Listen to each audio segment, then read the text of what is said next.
Вітаю вас, шановні глядачі! На жаль чи на щастя, випуски філітону Лупача спиняють свій вихід. Дякую, що гляділи мене тягом 3,5 годин. Я довго думав, яким сюжетом закончу свою програму. Але нечекано на допомогу прийшов районний відділ слідчого комітету у Глибокім. Ён настільки узбудзіўся ад майго выпуску про комбікормовий завод, який вийшов на початку травня, що ж справу на мяне завёў. Ды не простую, а кримінальную. Як быццам я вінаваты, што глыбоцкі камбікормовый завод летась працаваў са стратамі. А можа, там не спадабалася, як я прапанаваў скараціць глыбоцкую інтэграцыйную структуру?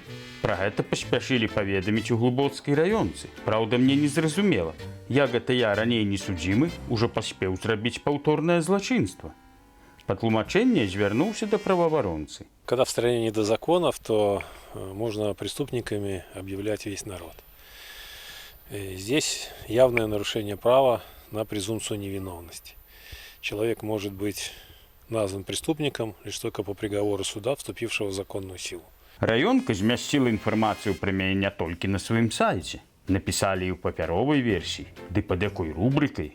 Крымінал. Відаць, усіх крымінальнікаў следчыя ўжо палавілі, усе злачынствы раскрылі і ўзяліся за мяне. Мабыць, ужо не было чаго рабіць камусь у аддзеле следчага камітэту, дык як той сабака, якога я бачыў 7 гадоў таму каля Мёрзскага райвыканкаму, там соладка пацягнуліся ажно да ламоты ў лапатках і пачалі кляпаць на мяне справу.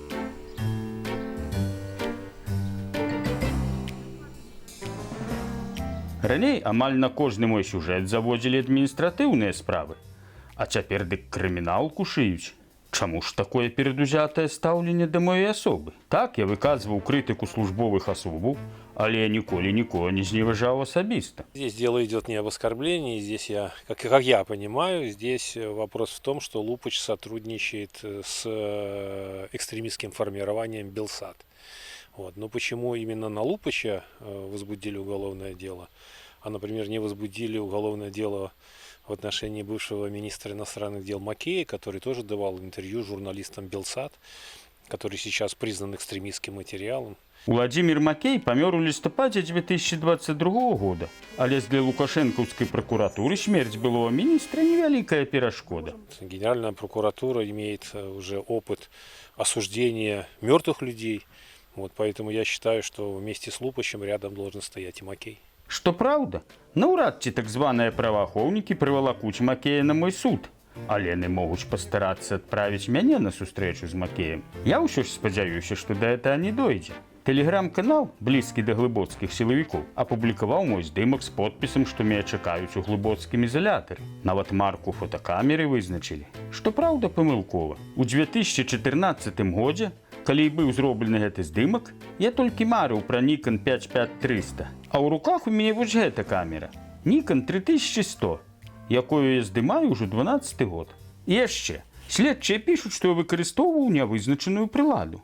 Аблегчу ім працу. Вось гэту камеру я выкарыстоўваў. На ёй нават след ад кіпцюра міліцыянта застаўся.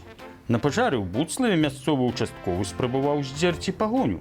Не атрымалася, як і не атрымаецца усталяваць на нашай зямлі лукашызм. Ён абавязкова скончыцца. На гэтай аптымістычнай ноце я развітваюся са сваімі гледачамі на Белсаце. А глыбоцкім следчым дзякую за рэкламу моей працы. Хай сабе эта рэклама з'явілася са спазненнем. Рэдактара глыбоцкай раёнкі расчарую. Я не дафільетоніўся і не адфільетоніўся. Усё яшчэ пачынаецца. Дзякуй, што былі са мной гэтыя гады. Мы яшчэ сустрэнемся. Жыве Беларусь! Зміцер Лупач, Белсат.